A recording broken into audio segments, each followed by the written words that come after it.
Ladies and gentlemen, please welcome to center stage the president of GBTA, Crystal Johnson.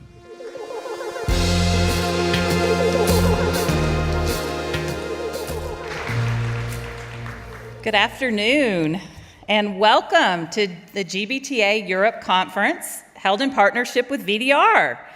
I hope that you're enjoying the new venue this year. This year's conference is going to feature a lot of really great education sessions, along with some research projects that we're ready to present to you. And of course, it's going to contain some of the biggest and the best networking opportunities that we have, especially out on the expo floor. So I highly encourage you to take full advantage of those opportunities in your time here while you're at the conference. For those of you who were at the GBTA convention in August, you may recall that we had two major announcements. The first of those announcements was that we announced that GBTA had acquired WINIT, in short for WINIT as for Women in Travel. And that is an organization that provides career development programs and services to women who work in the travel-related industry. So combining GBTA and WINIT enables us to take WINIT's mission worldwide. We're able now to expand that to Europe, to India, to South America, to Australia. Basically any place where GBTA already has a presence. We'll be able to take WINIT's mission and help women who are in those areas advance their careers. You'll see WINIT's presence while you're here in Berlin. In a few moments, you'll see a center stage panel of industry leaders. You'll also be able to hear some education sessions on conflict management and building your brand. And they also have a booth on the expo floor. So I highly encourage you to take a few minutes to stop by and to speak with them to learn more about what their mission is and the things that they can do to help you. Our second announcement is in relation to the Institute of Travel Management, also known as ITM. So GBTA and ITM have come together to even strengthen our partnership with one another. As you know, ITM has provided the best possible support, information, and education to more than 3,000 travel buyers and suppliers across the UK and Ireland for over 60 years. The new, stronger partnership between the two of us will enable us to leverage our combined memberships and provide the resources necessary to create new programming while also addressing the needs that are created by a post-Brexit exit. Post-Brexit world? I don't know. However you guys call it over here, because, you know, I'm from the States, so. Anyways, we're going to be officially launching the next steps of our partnerships on January 30th at a showcase event in London that's going to be focused on strategic meetings management. So I hope that if you have the opportunity, you'll be able to join us there also. We have a long history of strong partnerships, and in particular with VDR and all of our European national partner associations. It's probably the strongest group of partnerships in the world related to the business travel industry, and for that, I'm very, very grateful for. These partnerships have enabled us to bring value and expand our services to the European business travel community. Most recently, we were able to expand into Italy, and we just hosted our first event in Milan. So let's just take a moment just to recognize a list of all of our partners. Should be showing up on the screen. There you go. Thank you to each and every one of them. And at this time, as Dirk said, I just want to say a special thank you to him. Since I've been involved on the GBTA board, he's been running VDR, and he has just been a pleasure to work with. He's done a phenomenal job. I'm looking forward to, you know, the transition and just the continued leadership at VDR and our partnership together. And I just want to thank him for his service in this volunteer role. Being a volunteer myself, I know the amount of hours that it takes, and I just really, really appreciate everything that he's done to help further the industry as a whole and our associations and our partnerships together. So thank you very much, Dirk, for that.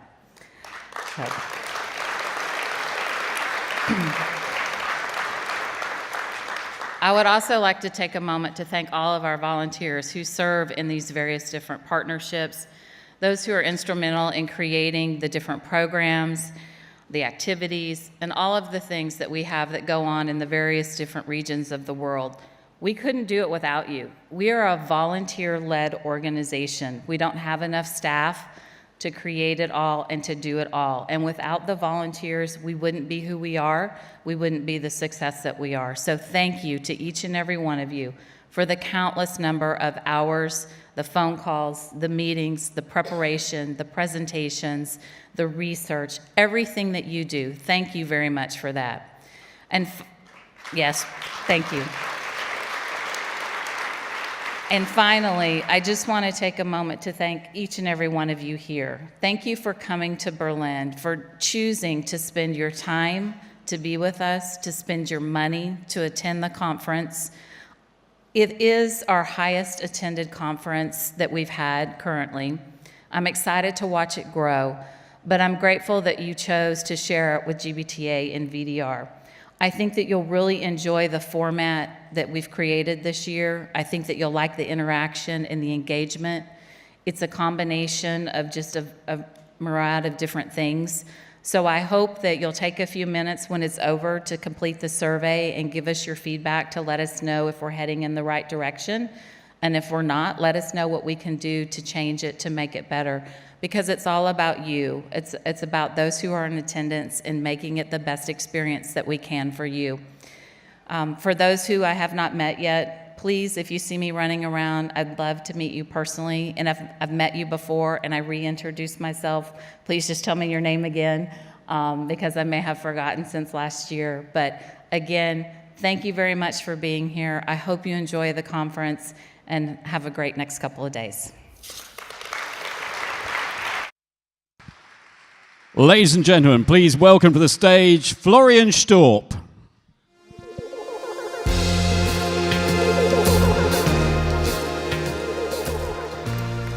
Hello everybody, welcome to Berlin and welcome to this year's conference of the GBTA in Europe. I have the pleasure and the honor at the same time to introduce to you the keynote speakers of this year's event. But before I do so, let me share some thoughts with you. Momentum. Momentum is the key theme of this year's event and reflects the fast and accelerating pace of change in our industry. This is also driven by demographics, change of behavior, expectation, and requirements of a new traveler generation, and also supported by new technology available to them. But when I speak to customers and prospects, I even sometimes hear, Florian, we are not ready yet. We are not yet there. This is surprising me, and I'm coming back and ask them, what do you mean exactly by that? You are not ready? Your management team is not ready? I can promise you one thing when it comes to being ready or not. Your travelers are. So what does this story tell us? I think we have a big project in front of us.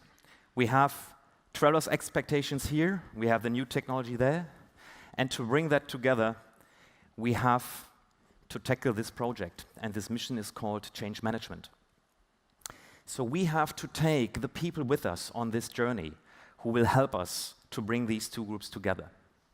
We have to make them part of our mission to harmonize the expectations and the availability of technology on the other side. When I speak to journalists or key decision makers in the industry, they also ask me, Florian, do you think that technology will take jobs away in your business? Do you think that your employees will be replaced by robots? Paradoxically, I think it's rather the other way around. Isn't it the case, ladies and gentlemen, that we sometimes challenge to find the quantity and quality of talents that we need to tackle all these challenges that are in front of us? And I think this is our mission. I think we have to invest more in people, in people's education, in coaching, training, and people development to enable them to help us to drive the changes of the future. And I think when we look out in the industry, there are a lot of competing industry and new businesses around us now with exciting job opportunities. There is a big competition. And I think, ladies and gentlemen, this is my statement of today, and hopefully you see it as our common vision, that we need to promote the opportunities of our industry much more in the future. We need to promote the jobs and the development opportunities, and we make the new workforce and the talents that are rising aware of the career opportunities that they have, and that they are really should go the direction with us to go for bright future. Talking about career opportunities and a bright future, there's one expert that can better talk about that than I can do so. He is a professional marketing guru. He is a bestseller author. He is a most wanted keynote speaker and entrepreneurial thinker. He is a professor at the EI Business School. He worked for companies like Vodafone, Virgin, Coca-Cola, or Red Bull. He loves to run, and he loves to cycle. And by the way, he's an Englishman. And since we do not know how often he will be allowed to travel between England and continental Europe in the future, a very warm welcome to Mr. Peter Fisk.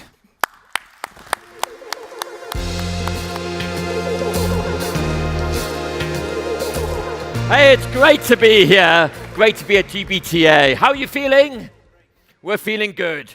Okay, so I want to talk to you today about how you can change the world of business travel, how you can move forwards in new ways, and how you can harness the power of the technology, but also harness the power of your own imagination, of your colleagues, and those wonderful travelers around the world who we work with in order to do better for your organizations and companies. You know, in today's world, what it takes to win has changed. It's not just about technology, it's about thinking in a different way. So I want to talk about three things over the next 30 minutes. Firstly, it's about how do we seize the momentum, as we call it today, the momentum of a changing world for us to change too. If the world changes, how do we use that as a springboard to do more, to do better? Secondly, who are the game changers around the world in different industries? So be it in entertainment, or be it in telecoms, or banking, or fashion. What can we learn from other industries? Maybe there's lots of parallels and ideas which we can take from those places. And then thirdly, what is the future business travel manager? I'm not sure if he, she looks like that, but maybe there's an opportunity in there for you. But let me start with this. I think we live in the most incredible time. If you think about it, you know, look backwards through the last 250 years. Over that 250 years, from the steam engine which transformed our villages into nations where we could move to cities and we could transport across the country. We got automated factories where we could mass produce things. The telephone, the telegraph, it connected us in real time. So we could do things in new ways. We could live faster lives, more connected. We can learn from new places. The aeroplane allowed us to connect across the world, but also connect cultures and ideas and import and export in new and different ways. And then we had this huge tsunami of digital revolution over the last 24 years, to the point today where we cannot live without the mobile phone in our hands at all times. Inga. So the idea, she's still on her phone.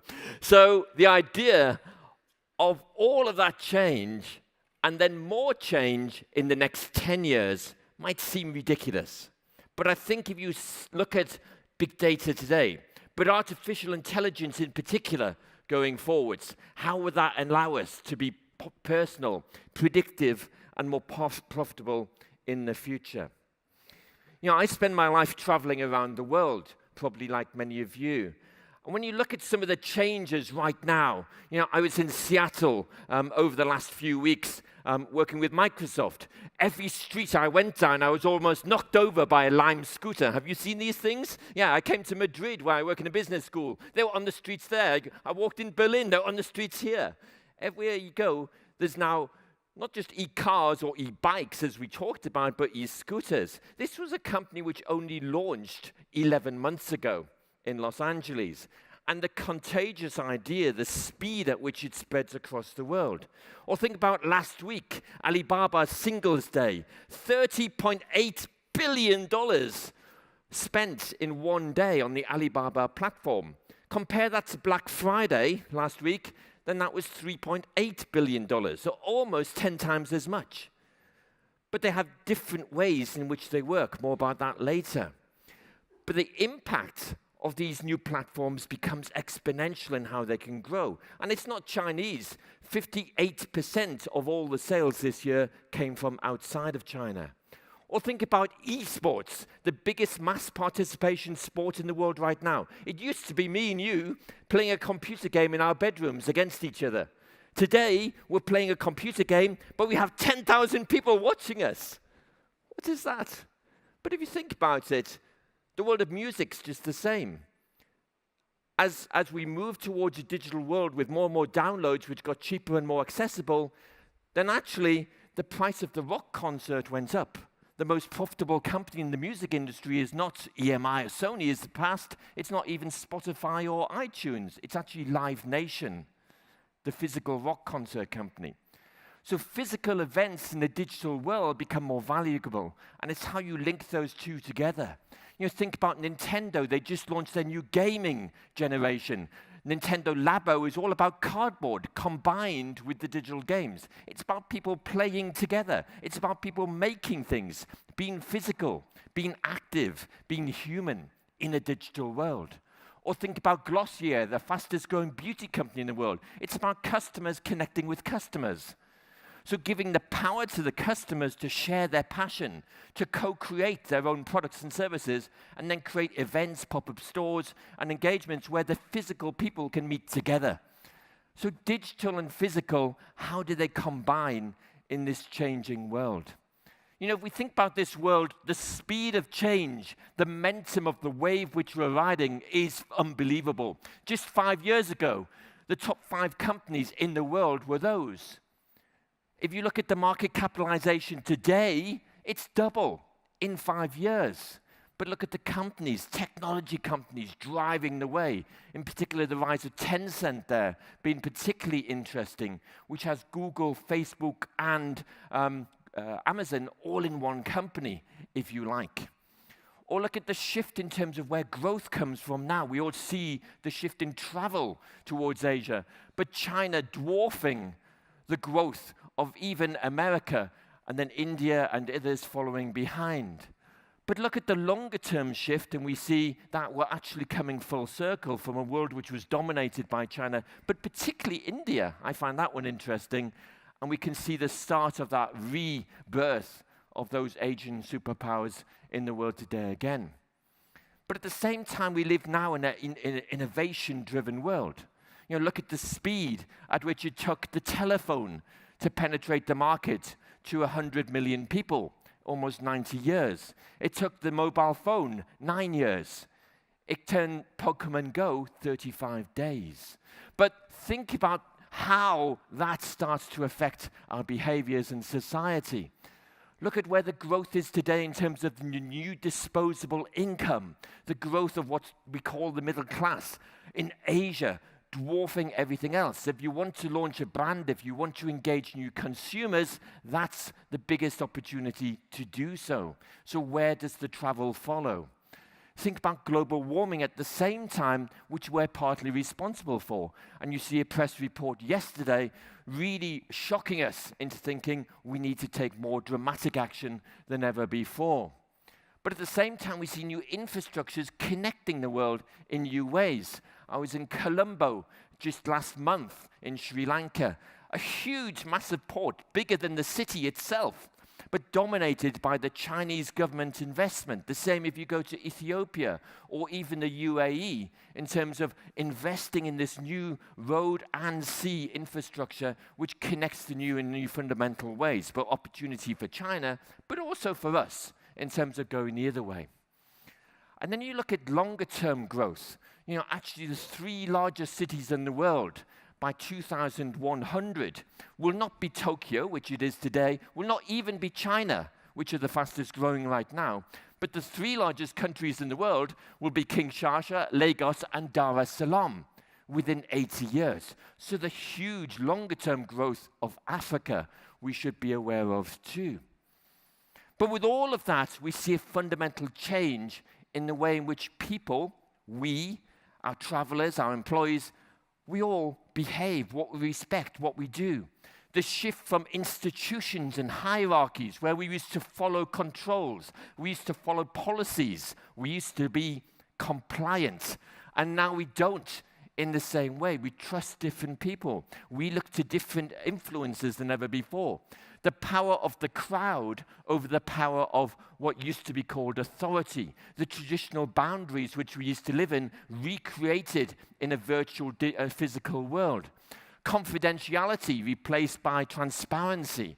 Or think about expertise replaced by a maker culture or people wanting to do themselves. We can do many more things. We can be experts in many more things, is what that's saying. And the old affiliations.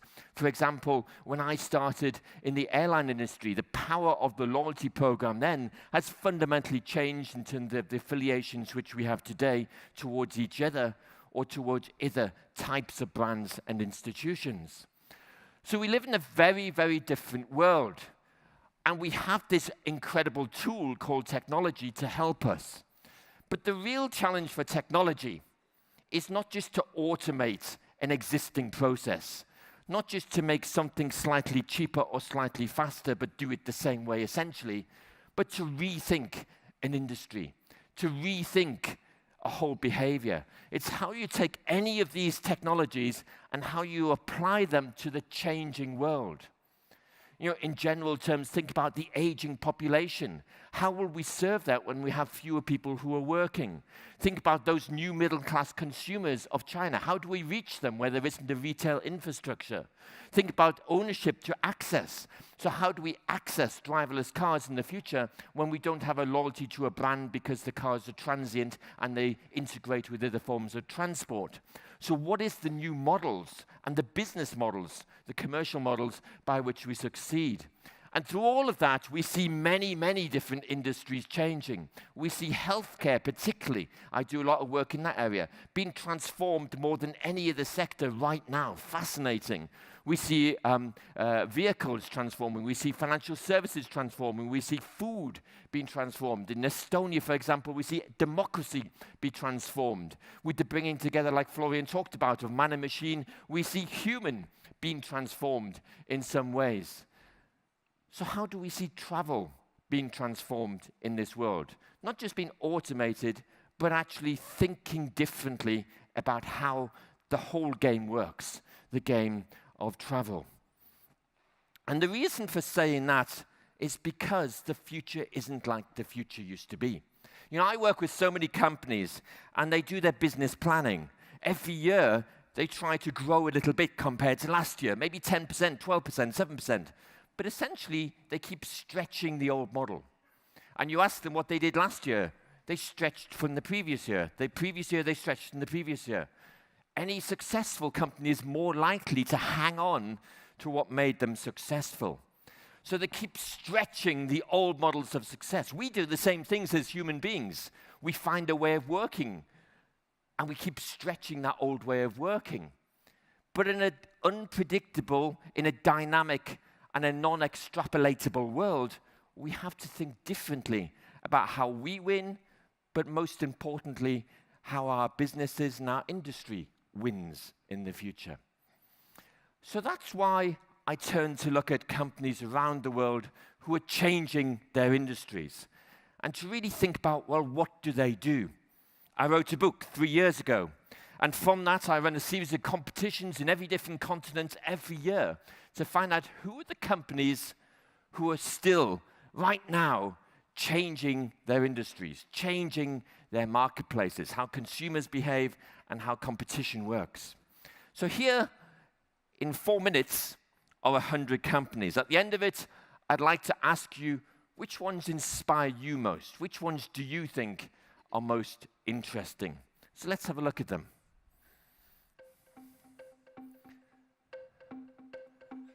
Okay, let's work and start in the world of retail.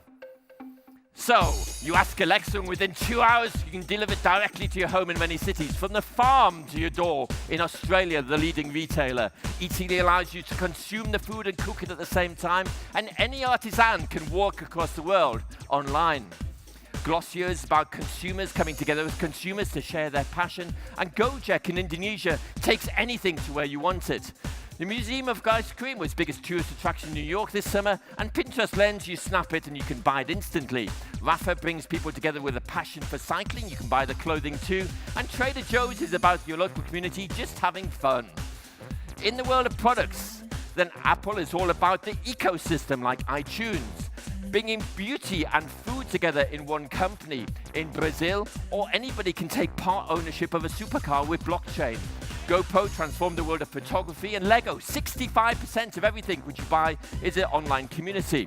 It's about making your bathroom beautiful. It's about Natura jumping from country to country. Nike is a sports company, not a sportswear company. Oculus Rift is about education and travel. It's not technology. And Renova, why is toilet paper white? It's a bad idea. In the world of banking, BlackRock said, we will only invest in companies which we do good as well as make a profit. Commonwealth Bank is about enabling you to do more. DBS Bank in Singapore is about children, about making them fitter. And Fidor, Facebook likes to have interest rates here in Germany. First National to have more iPads than Apple. And M-Pesa, a Safaricom telecom company, became a bank.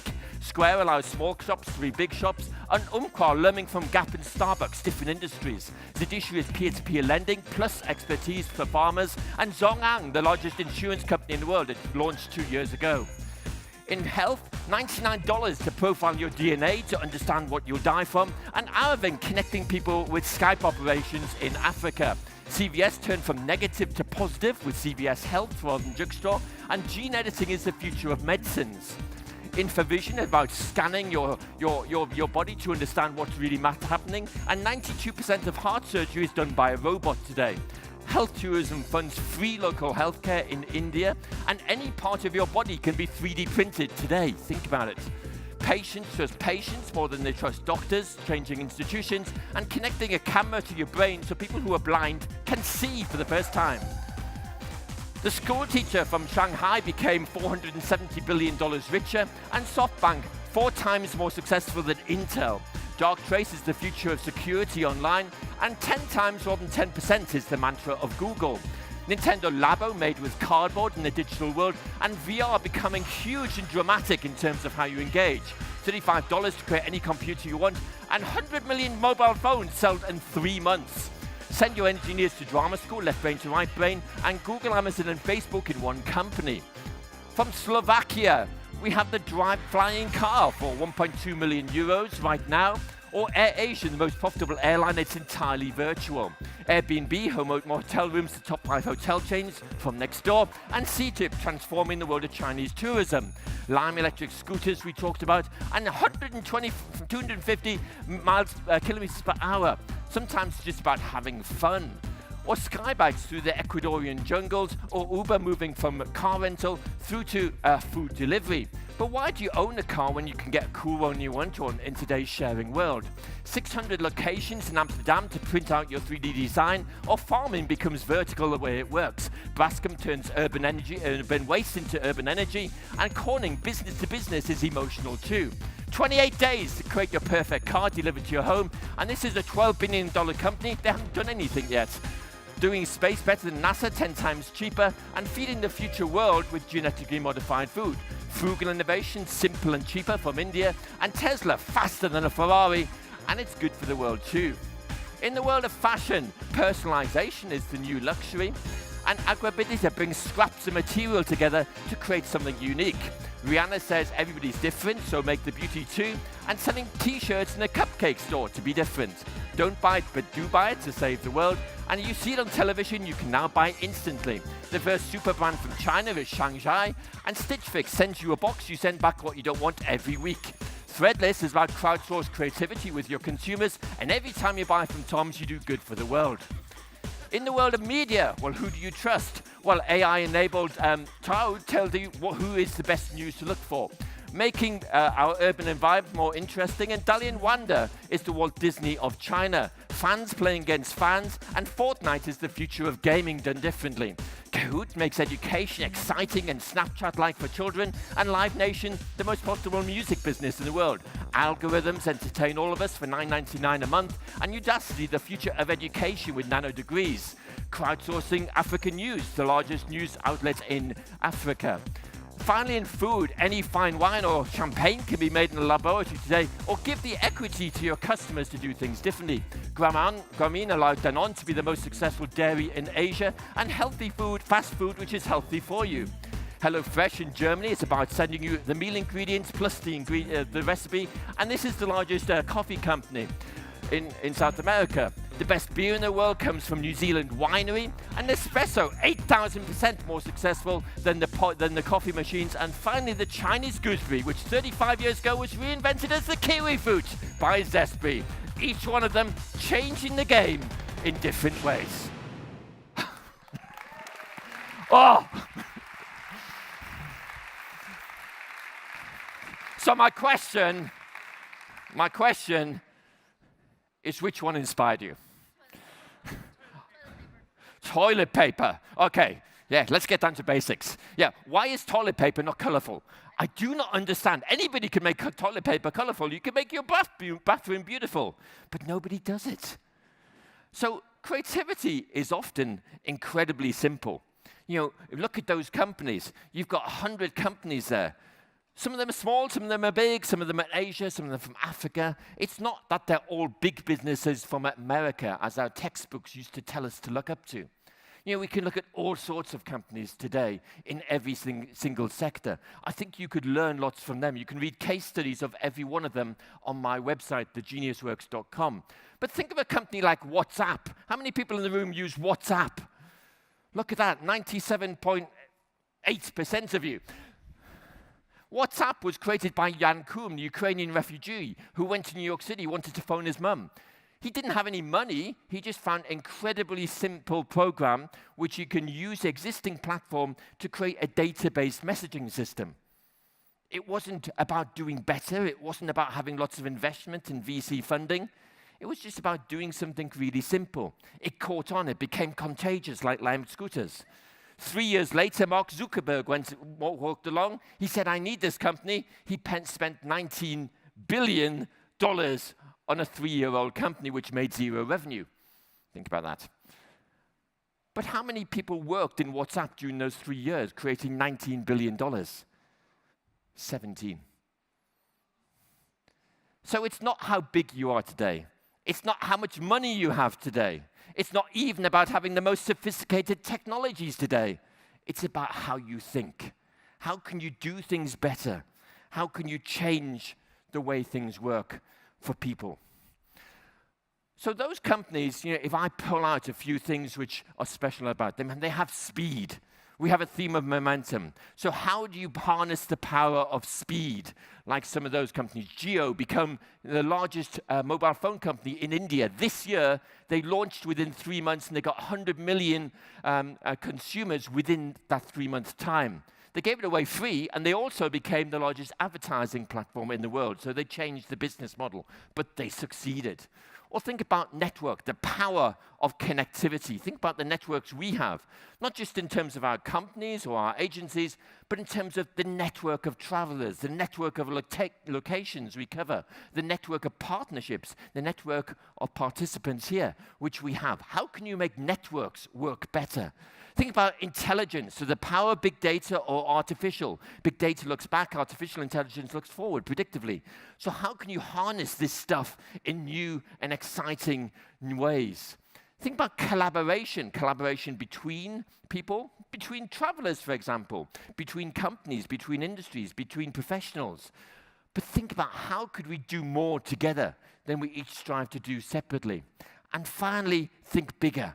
They're audacious, these companies. They dare to do something much bigger than ever before. And interestingly, given our panel just coming up, 54% of those companies are founded or run by a woman. We like that one. That was easy. So, what is this business travel manager of the future? Well, you know, we look at many, many different reports, and the Amadeuses and the Sabres and the Skifts of the world. They tell us all largely about how technology is changing our world. I read them, I understand them. If you look at some of the fastest growing companies, the startups who are shaking up our own industry, the world of business travel, well, who are they? You're probably familiar with some of these companies right now. So the disruptors of the business travel world. But how do we respond to that world? Well, I think firstly, it's about finding a higher purpose. You know, think about why are we here? What do we really do? And how can we make ourselves perhaps more important to the world and therefore more valuable to our companies and travelers? You know, thinking about, I think, a higher purpose, well, what does that mean? Does anybody have a Harley Davidson? You know, Harley Davidson, I worked with them 2 years ago. A Harley Davidson, we'll come back to Harley Davidson in a moment, but this is Nike. Sorry, this is Nike. You know, this is Mark Parker. I mentioned earlier, you know, Mark Parker is all about, at Nike, he says we're a sports company, not a sportswear company.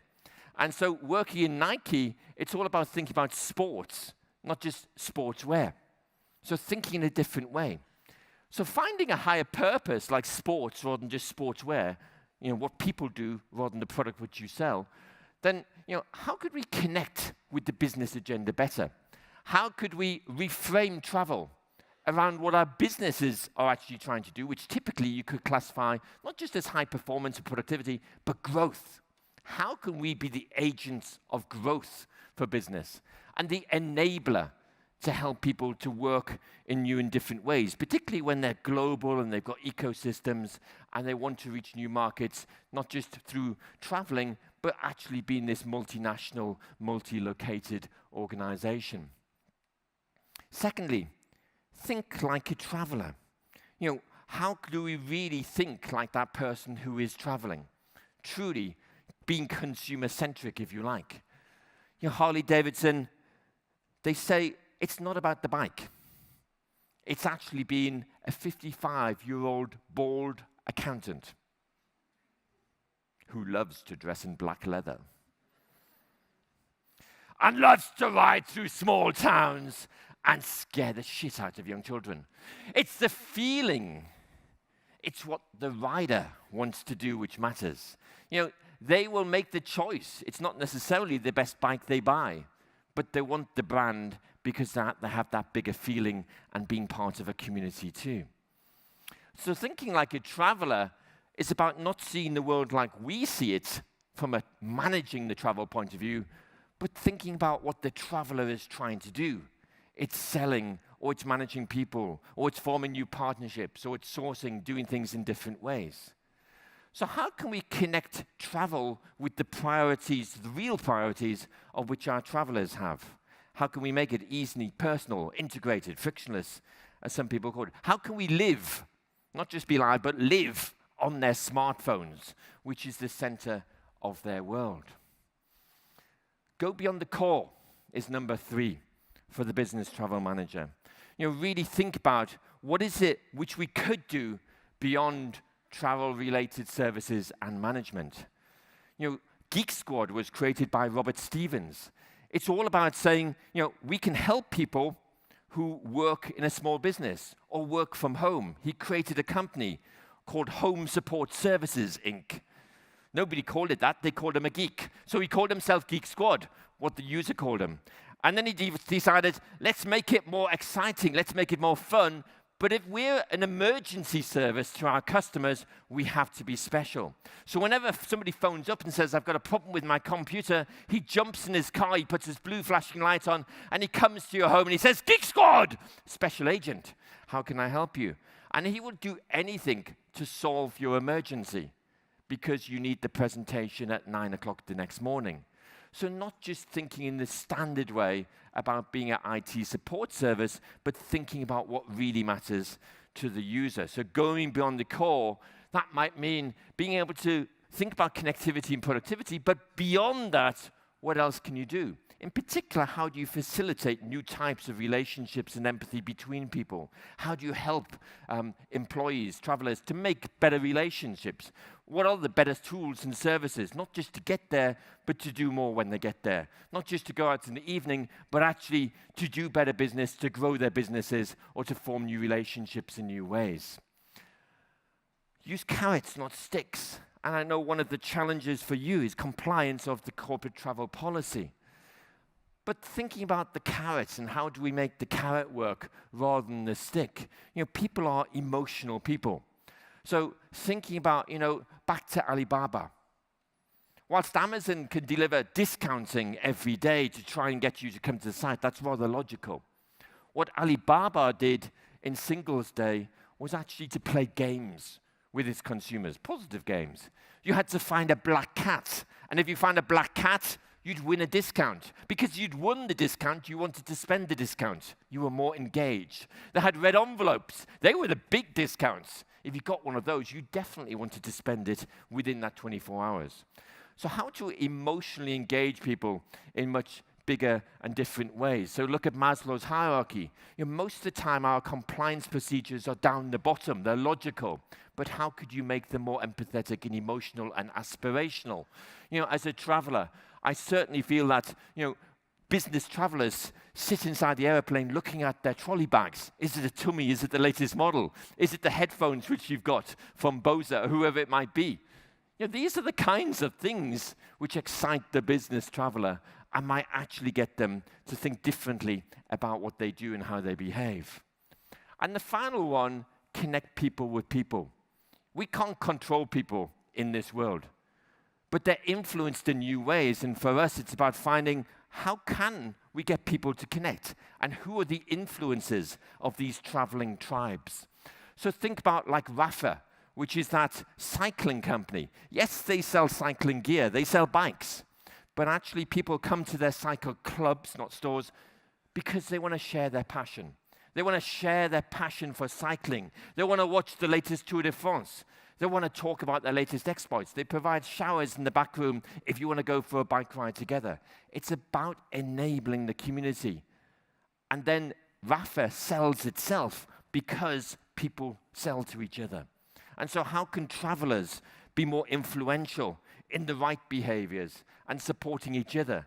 Maybe it looks like, in terms of when we start to connect travelers together, maybe it looks like the TripAdvisor of business travel or the LinkedIn of business travel or whatever it might be. But how do you actually connect this community of people together so it becomes powerful and you become the facilitator of that powerful movement of people traveling around the world? So 5 thoughts incredibly quickly. What will you do? Well, you have 3 days to think about it. But technology is not the answer. Actually, I think it's more than technology. It's about being human. And actually, if you think about it, these things about thinking in a bigger way, connecting ideas together, being empathetic, think about new types of relationships, they're quite female characteristics. So thinking about how can we move travel up a bit? How can we see this bigger sense of purpose, this more engaging way of working so that we inspire people, not control people? So be the business travel game changer. How can you apply some of those ideas from those 100 great companies to your organization? Or how could you be the person who reinvents the world of business travel? So I wish you a lot of luck. And 3 things. Be bold, be brave, and be brilliant. Thank you very much.